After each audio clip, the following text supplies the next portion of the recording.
Hey guys, we are continuing our SEO workshop by focusing on getting website traffic. Now, getting traffic can be one of the trickiest parts to getting your website ranked because when you have no experience, no portfolio, you're just starting out, getting people to actually find your site can seem a little impossible, especially because Google tends to rank sites that get traffic. And so without the traffic, how do you rank? And without ranking, how do you get traffic? So we're going to focus on some different strategies to get you that traffic, and it all comes down to one thing that we've talked about already, and that is creating content people really care about.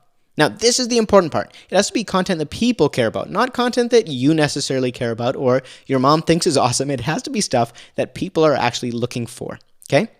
So how are we going to do it and get it out there? Once we have that content, we're going to share it with people who actually care. We're not going to share it with everybody. We're just going to go where the people are who actually care about what you have to say, what you have to share, the resources you are creating. And if the resources are good, they will get shared by those people. And all of a sudden, you have people visiting your website and finding you through their friends, and everything is one big happily ever after, okay? So how are we going to do that? We're going to come up with content that answers questions, that solves problems, and provides entertainment. One of these. It doesn't have to be all three in every post, every piece of content you produce, but those are generally how we make shareable content. Does it answer a question that people haven't been able to find an answer for? Or does it answer it in a better way than they've been able to find so far? Does it solve a problem they're having? Perhaps you bought this course because you are having a problem getting leads, getting bookings, and that's why you bought this course. Well, that's because it solved your problem. And does it provide entertainment? Let's say I told really hilarious jokes or you found a funny GIF, you would share that simply for the entertainment value. So that can be another strategy as well. So once we have that content, we are going to go where your people hang out. It's as simple as that. We take that content, we share that content where your people are hanging out. So here's a few ideas of where those people are hanging out. Pinterest, forums, Facebook groups, and Reddit groups. All of these are traffic gold mines that if you use them properly, if you have the right kind of content, can bring you so much traffic and start this great Google wheel spinning. Okay, so we're going to dive in and look at them one at a time, different methods for each. We're going to break down Pinterest further in an intensive workshop in the future, but for now, let's just hop over here and demonstrate again on my feed right here because I pin a lot of wedding-related stuff. I've got all sorts of wedding-related imagery, but all you have to do is just search for wedding planning or a topic that is somehow relevant to your business, and 9 things for guests to do between ceremony and reception. So that's a great idea. It's obviously being shared because it's at the top of the search. So I could go in and I could go ahead and make my own. I could call it, 17 things to entertain guests at your wedding. And I could go through and find a bunch of different objects or items or activities or games that brides can make, and I would make a post that would round up all of those things. And then I would create a nice pin like this. I would pin it onto Pinterest, and people would eventually find it. Now, when you're making a pin, what's really important is that you put your information in the pin, that you're also adding a title and making an engaging image, and you're adding it to a board, hopefully that is something to do with whatever topic that is. So if I had let's undo that. So if, for instance, I was trying to target family photography, I would perhaps create a family photo inspiration board. I would create another board that was preparing for your family photo session. And if I was doing weddings as well, I would create one that was, planning your wedding or do-it-yourself weddings. And I would have all sorts of pins for that and create articles around that. Okay, so that's the Pinterest strategy. You simply post it. And honestly, this has gotten me 80% of my traffic when I was starting out. It was as simple as, let me show you an example. When I first started out, let's do IKEA wedding.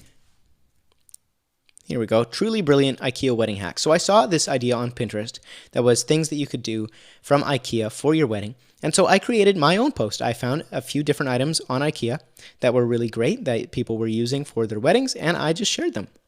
Now, you have to be careful how you're doing this. If you're doing it on IKEA, you're not going to get sued for using their images without permission because you're linking to their site and selling their stuff. However, I have gotten into trouble by being a stupid idiot and not using images with permission. You do not want to do that. So make sure you're using images that have permission or are royalty free. You can head to a site like unsplash.com. That's all royalty free images. And let's say I needed a picture of a table. I could go through and grab a picture of a table and download it from there. And I need to make sure that I resize it, again, for our SEO purposes, to make it nice and small on my site. But anyways, I made this, then I created a pin, and that pin got shared hundreds and hundreds and hundreds of times. And all of a sudden, I was ranking my website for totally unrelated content, and all of a sudden, my other keywords that I was actually wanting to rank for started going up, up, up, up, up, up, up. So it doesn't take much. Only 4 or 5 awesome posts, if they go viral, will truly skyrocket your rankings. So that is a great way to get traffic by doing that. So if you do one of those a week, you will be in the money. Next is Facebook groups. So it's as simple as going onto Facebook, find your area. So I'm in the Okanagan, so I'm going to look up Okanagan brides. Or again, whatever group would represent your customer. And here we go. We've got groups. I can go to see all. And if you're in a larger area, you'll probably have more groups to look for. But I've got Okanagan Bridal Swap. That's only got 9 members, 8 members. But this one has 782. So I can go here. And hopefully, once I join this group, there will be a way for me to come up with some kind of content. So it could be 10 different bridal items you can get for under $100, or something better than that. Go onto Pinterest, find an idea, or just see what questions people are asking. And if a bride is asking a question, hey, what do you think about this? I'm having trouble finding XYZ. You can answer that right on here. And in addition, hopefully, once in a while, link to your website. Provide a resource, provide an article, provide insight. And that is a great way to generate traffic. Next is Reddit board. So I've gone onto Reddit, and all you have to do is type in your business topic. And you're going to need to make a Reddit account. And then you can see we've got all of these groups. And look at that. Wedding planning, 82,200 subscribers. That is money. So I click on there. I can subscribe to the group and go through and just see what's happening. What are people asking? What problems are people having? How can I solve them? So here we go. I'm looking through here. This is interesting. Somebody posted that. 48 comments, and I'm looking for stuff that is getting engagement. So what I could do is simply sort by, let's say, top posts. Took a huge risk and bought a non-refundable secondhand dress on Tradesy. It fits almost perfectly. Didn't even get it to try on before I bought it. I'm in love. Okay, so could I make some kind of variation of this? I could do a post on thrift store dress finds, or I could do a post on how to find the perfect dress used, or how to save 90% on your wedding dress, and then I could post that in this group. Now, certain groups aren't going to allow you to do that blatant promotion, that sort of a thing, but what they will allow is for you to post your information in this post, let's say, and add flair to your username. So under your username in certain groups, you're allowed to actually have your website in there. And what that's doing is creating a link to your website. So somebody reads this awesome article I've just written on finding a dress for 90% off, and then they click on my website, and bam, traffic is generated. So that's an amazing way to reach people. And finally, we have online forums. So it's as simple as looking up, for instance, I'm in Kelowna. I could look up Kelowna Wedding Forum. Now, I'm in a small city, so there might not be any Kelowna wedding forums here, but we've got Wedding Wire, for instance, looking for affordable venues in the Kelowna area. So what I could do is I could write my post, or I could even take the post I've already created on Kelowna wedding venues, and I could reply to this and simply say, hey, here's a link. I've put together all of the top venues in Kelowna. Check it out.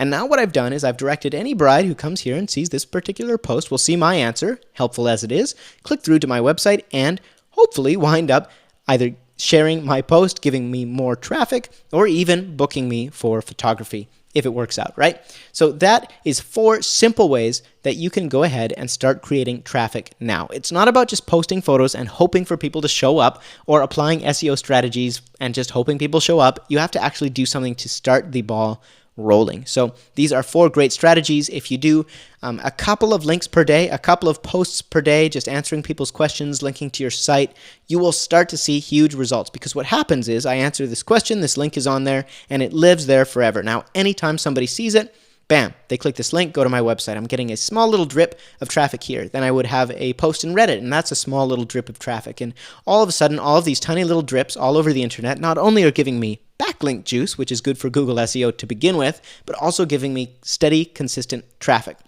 And trust me, as a result of doing this, my website receives 10 times the traffic of what most photographers do. And because of that, I find I'm continually getting more backlinks as people share my content, and I am getting better rankings. So that is the way to do it, guys. 4 awesome ways to generate traffic for your website. It's time to go out and apply it, okay? So we're going to do 1 to 2 of these per day for the next 7 days. That's all you have to do. Go ahead, work on creating some content that is shareable, that people care about, and then share it with people who actually care. Not just randomly on your Facebook and hope that people will find it. You have to go out to groups of people who already are interested in your topic, okay? Do that, answer their questions, solve a problem, or provide entertainment. It could be as simple as going through here. And if I scrolled long enough, I'd probably find a hilarious ad or a comic or something like that. And I could remake that in Photoshop and share it on Pinterest, right? Or I could remake that and share that right on here. So it's as simple as finding content that's already working, that's already solving problems, and creating something newer, better, updated, more thorough. Okay? Go out, execute, and I will see you in the next one.